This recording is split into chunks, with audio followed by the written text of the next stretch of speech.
Welcome, and thank you for downloading this week Take Aim Outdoors, the Bow Hunters Podcast. Whitetail hunting stories, tips, and gears from across country. And now, here is your host. All right, we're back, a brand new episode of Take Aim, and we're going to talk about ATA. Basically, wrap it up in a nutshell, as R. Kelly would say. Then after the show, it's the after party, and after the party, it's the hotel lobby, and around 4 a.m., you got to clear the lobby. That pretty much speaks volumes about ATA and just the good time you have with everybody that you don't get to see every day or very often. Most guys you don't get to see until next year at ATA. So there's a lot going on, and every night's a late night, but it's well worth it to basically share good conversation and good times with good friends. But with that said, we had a lot of cool things going on. We had a couple cool dinners after the show. We had even one night got to experience the Badlands Film Fest, which I'll dive into a little bit deeper a little bit later. But everybody, as always wants to talk about new products, new archery products, and what is out this year for 2018. And without a doubt, I would be lying if I didn't personally think the biggest buzz of the show was the brand new Garmin Zero sight. So there is two versions of the Garmin Zero. One is the A1 and one is the A1i. Very similar. They're identical twins. There's some small subtle differences between the two sights, and that those small differences range about a $200 difference in that sight. When you look at the sight, you kind of think that maybe it's pretty big, pretty bulky. It's really not that big. Then your mind kind of takes you to, like, how heavy is it? It's actually not that heavy at all. I mean, comparably speaking, sights like made by Spot Hog, the Hogfather, it weighs less than that sight. Or a lot of sights built with the dovetails. The Garmin Zero actually only weighs 14 ounces, so really not that much weight at all. It's really well made. It has every option you want on a sight, from first, second, third axis adjustments. So guys, in a nutshell, what this thing does, it has a silent button, basically, or trigger you could call it, and it's very flat, and it basically will go in front of your riser grip. So basically, your index finger on the riser is where this little button is going to go. And what you do is you click that button from 0 to 300 yards. We're going to just, for the sake of telling this story, 0 to 100, let's make it. 57 yards, you range your target. It automatically adjusts your sight for you. So there's a green lighted optic sight in there, or lighted I should call it. And it will automatically adjust from wherever the last time you ranged that sight from. Now, it will range out to 300, but it will only adjust that sight from 0 or 1 yard to 100. It does not go past 100, so just be forewarned. If you're looking to shoot past 100 yards, maybe it's not the sight for you, but the range finding part will actually range out to 300 yards, which I still think is phenomenal because it gives you that distance if you're, spotting and stalking and trying to make a play on an animal. So it has a little digital display on top of the sight, very small, but it tells you the range. So if you need to just get that number in your head, it will tell you, hey, it's at 36 yards, and it will adjust that lighted sight. Another cool feature is you can do this multiple times. So you can do this, as we all know, we kind of predict sometimes if an animal's up and moving, where it's going to go. So as you're at full draw, you can click it again. It will tell you the range. That deer went to 34 yards, and now it has adjusted that sight for you automatically. So that auto setting moves it. You don't have to do anything. And man, it's definitely, that is one of the biggest things we have to troubleshoot as an archer and a bow hunter, is range and second guessing where that animal's going to go. Because we always know, like, most of the time they're walking, they stop for a minute, and so on and so on. And sometimes when they're walking like that is when we pull back and they've gained or minus a couple yards. So that's a huge thing. I think it's going to help a lot of bow hunters. I think it's going to absolutely put more animals on the ground. I think there's going to be a lot less wounded animals because of this feature on this Garmin sight. Now, let's just say you want to have some yardage pins on there. It will actually light up a different color. It's a red color, and it will give you some presets, 20, 30, 40, 50 if you like, and then your green light sight will actually float when you touch the trigger and range your yardage. So if you're one of those guys that just have to have multiple sight pins, the upper end version of this sight will do that for you, which is pretty phenomenal. I'm not a multiple pin guy, so I don't like it. I would be fine with just the one sight and ready to rip from there. So basic operations is 3 AAA lithium batteries, I would suggest, just in case you're one of those guys that forgets and does not change his batteries at the beginning of year, whatever part of the season you say is the beginning for you. But roughly what I asked was how long that would last, and they said 700 plus hours. So basically they thought all your practice, all your hunting, it would last the whole season plus some. Even he's told me in their testing that has gone as far as two years. They've been testing this out and it's still on. So I'm type of guy now, I don't want that stuff to chance, so I'm changing batteries every year. But just so you know, super easy, AAAs, and that's it. So now for the fun part, the A1 is priced at a minimum retail of $799, and the A1I has a maximum retail price of $999.99. Both models will be available first quarter here in 2018, so you can get it early in the year and get practicing with it. But obviously, if you guys want to know more about it, Garmin.com/0. So that was really the big thing that I think everybody was, I would say, had the noise about, was the Garmin Zero. But there was lots of noise, as always, with bows and the best bows out. So I'm going to run down what I thought. I shot at least a half dozen of the upper end bows, the premium bows, and I'll give you guys the list right now. But all the bows were great this year, I thought. 2, I think, were exceptional, and we'll go through that right now, which I know I probably spoke about this a little bit in the pre-show. A couple new bows that were out, like the Matthews Tri-X, the Prime Logic, but I'm going to start with the Prime Logic, because one of the things I forgot to mention about the Prime was the swerve technology. So the riser actually has a swerve in it if you look at it, just like my Prime Synergy does. And what that does is eliminate any winging left and right. So you're holding your center aiming ability much more steady than any other bow out there on the market. Did get to shoot it. It was pretty awesome, I'm not going to lie. It's 31 inches axle to axle. It clocks in at 330 feet a second, which is still blazing. The Logic weighs 4.3 pounds. It has a 7-inch brace, which everybody loves. It also comes in adjustments from 24.5 inches to 30 inches, and peak weights available from 40, 50, 60, 65, 70, and 80 pounds. And it has a ton of camo finish options and solid color options as well.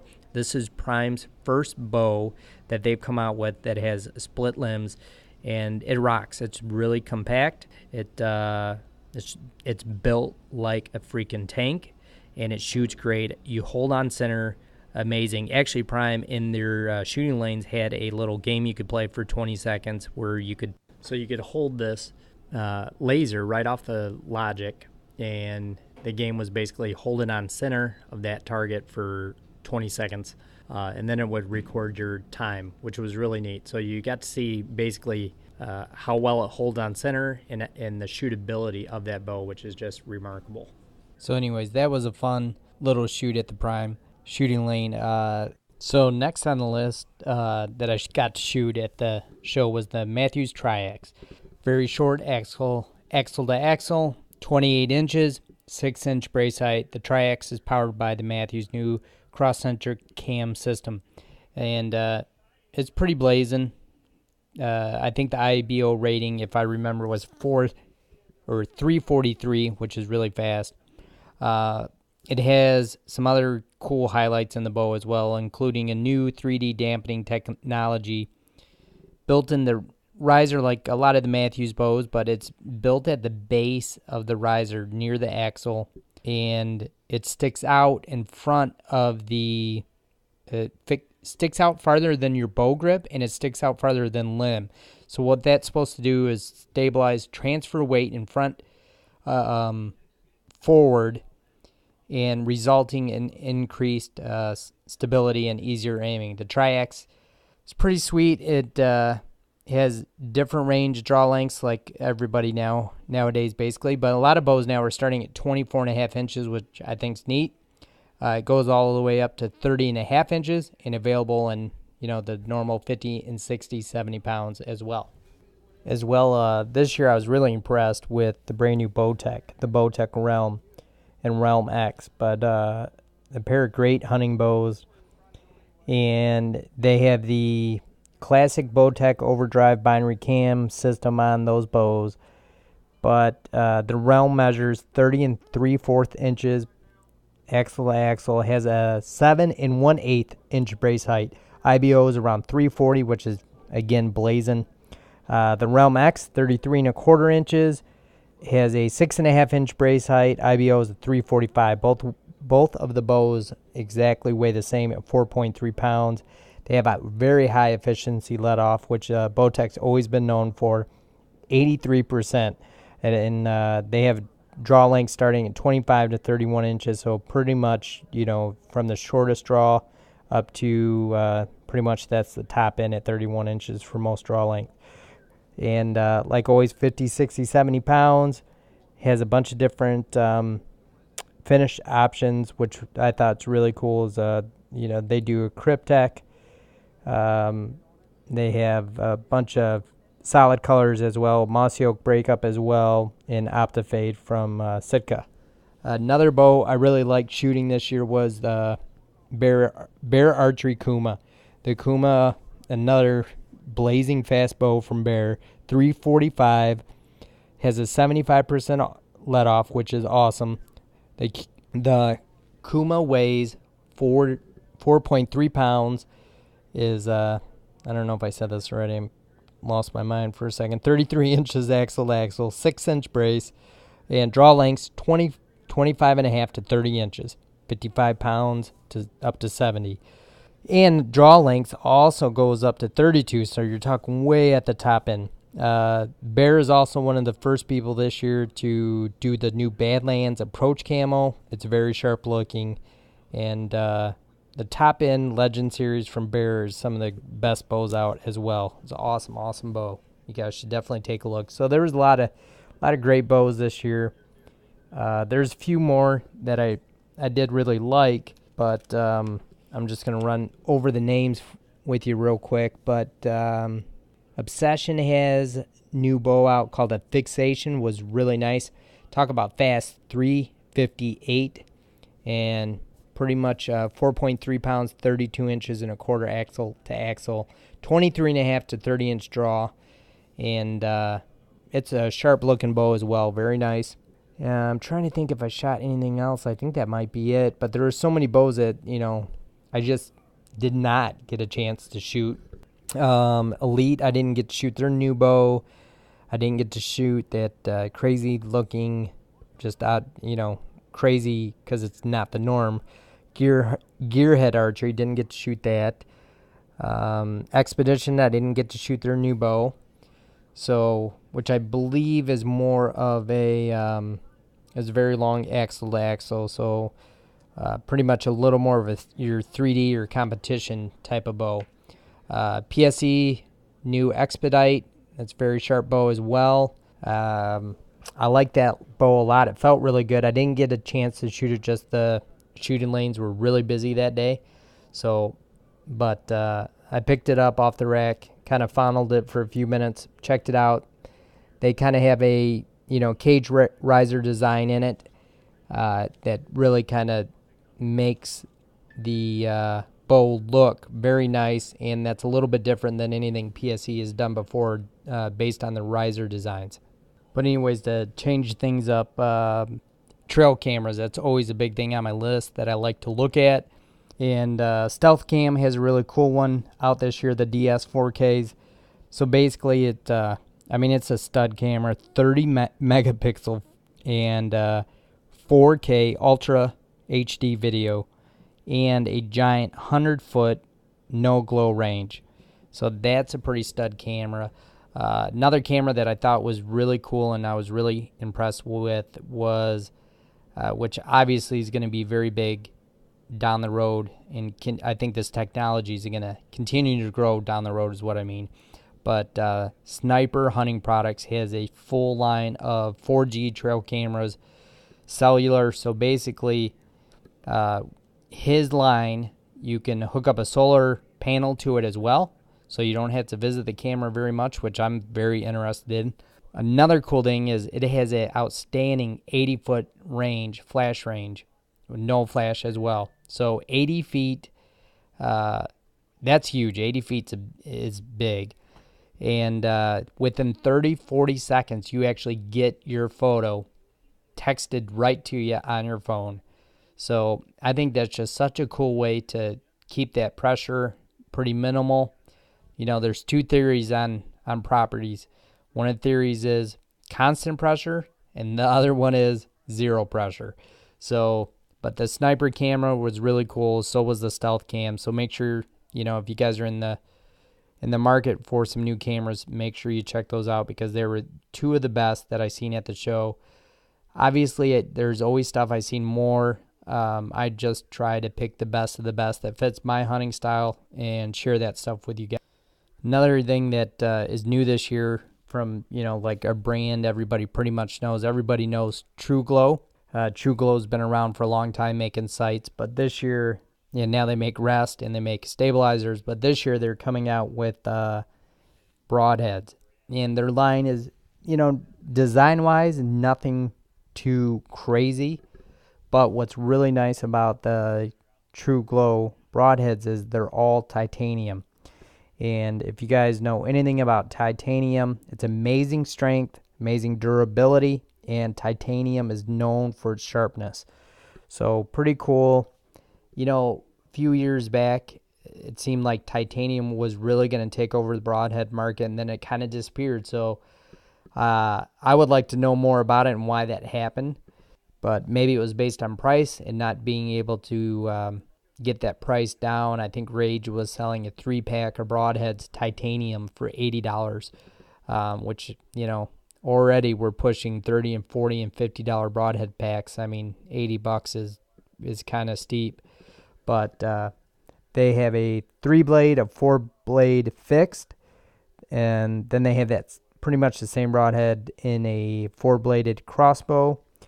They have a 2-bladed mechanical called the black back flip, and then they have that in a 3-blade as well. Both those, the 2 and 3, are really sharp mechanicals or expandable broadheads, really sharp. Basically a kickback design on the blades, but the blades are just angled at the right position that they're not going to lose a lot of energy on penetration, but really sharp looking broadheads. And like I said, I'm just a big fan of titanium, so that's really cool.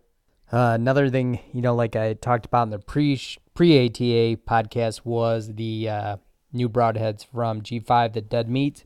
So I just wanted to fill you in a little bit more on the BMPs, the ballistic matched points, which feature the exact weight distribution and size aerodynamics found in the shooter's corresponding broadhead. So basically, this allows you to practice with a field point that is ballistically matched to your broadhead.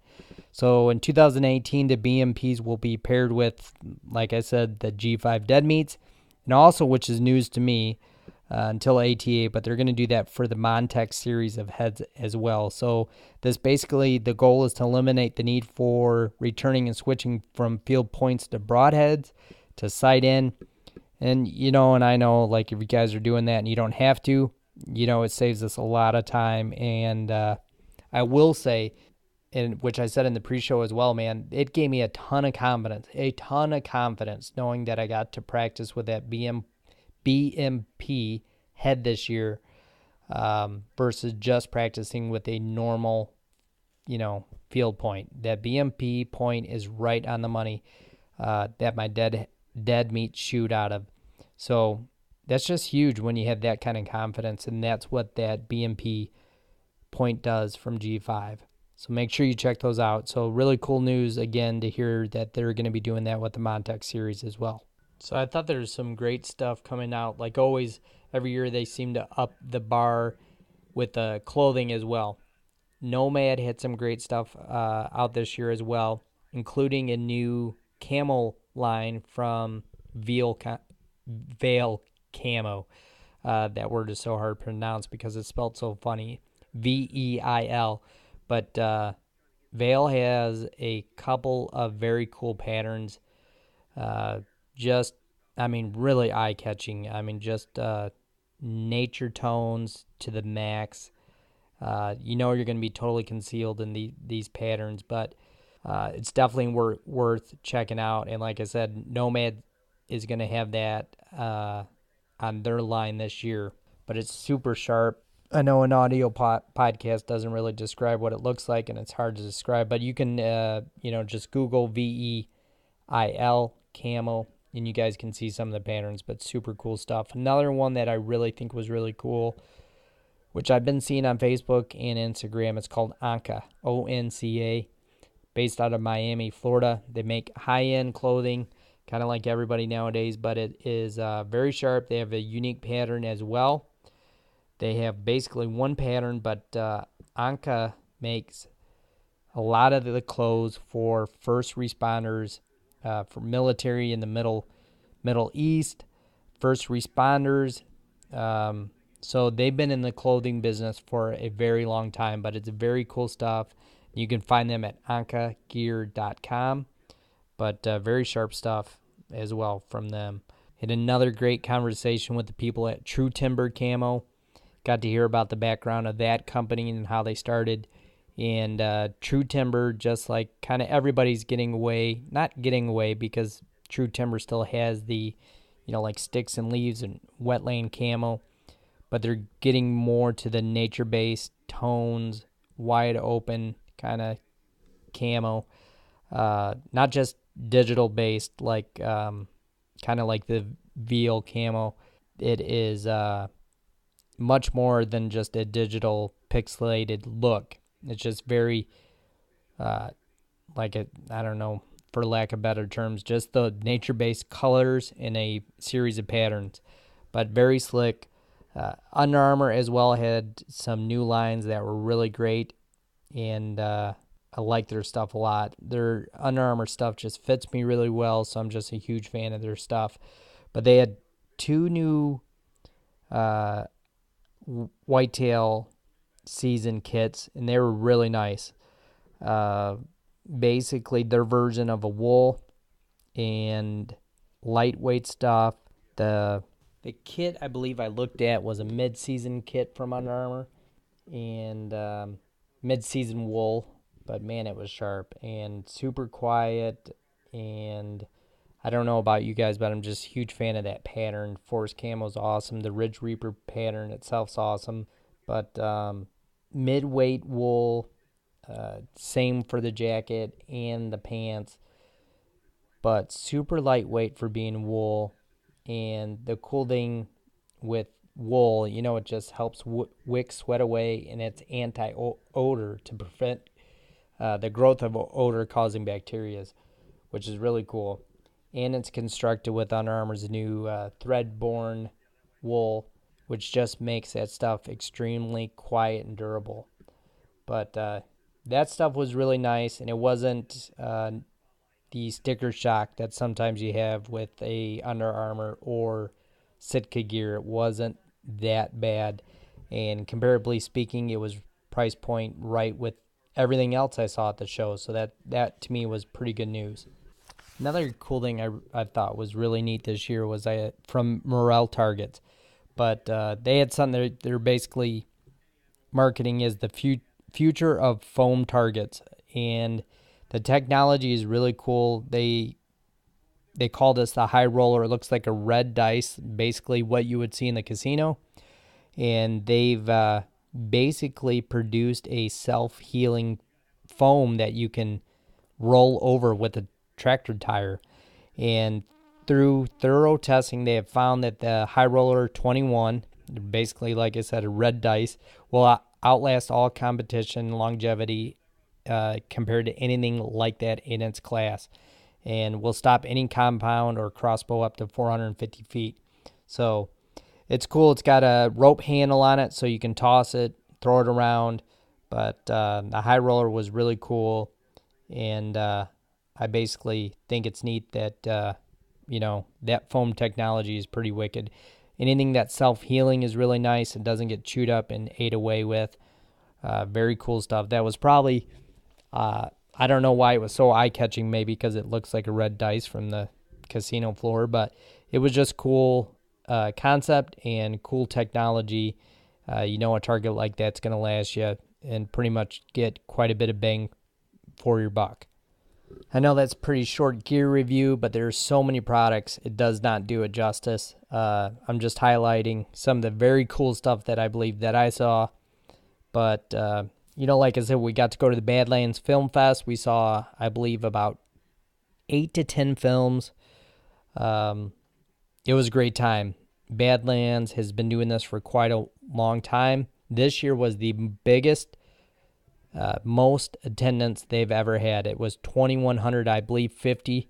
Tim Inslee told me from Living the Brand. Tim's a big Badlands supporter, and Tim was actually pretty much the MC that night, which was really cool. Which I had a great conversation, got some great audio with myself, Caleb Copeland, and Tim Inslee did a great podcast. And but anyways, the Film Fest was just awesome. It was great to be just surrounded with 2,100 other hunters, and everybody was cheering each other on. So that was a great time on Friday night. Just so many cool things about ATA. Just tradition of me riding with my buddies Damon and Brent. We go down every year, and then getting a block of rooms with my buddies from Top 10%, my cousin Ryan Taylor. Sorry, Scotty Goodwin, we missed you, buddy, and hopefully next year you'll be there. Our buddy Clayton got to go for a second time back-to-back. So just stuff like that is such a great time. And then going down and seeing people that, like I said, I just don't get to see, like Tim Kent, Jace Bowserman, Anthony Dixon, Michael Lee from Backwoods Life and Lethal Products, Kevin Knighton. So just so many people that I just appreciate in the industry, and you just have such a great time with. So until next year, I guess, we'll do it again, and can't wait. It's always fun looking at products and testing out new gear. But I will get some of those other people that I had talked to down at ATA. I have a bunch of interviews lined up for the podcast. A lot of gear stuff coming at you, so excited to get that on way to you guys. So make sure you, as always, check us out live every week, Outdoor Podcast channel. If you haven't checked that out, make sure you check that out. Also on Pod Rose, and we will see you guys next week.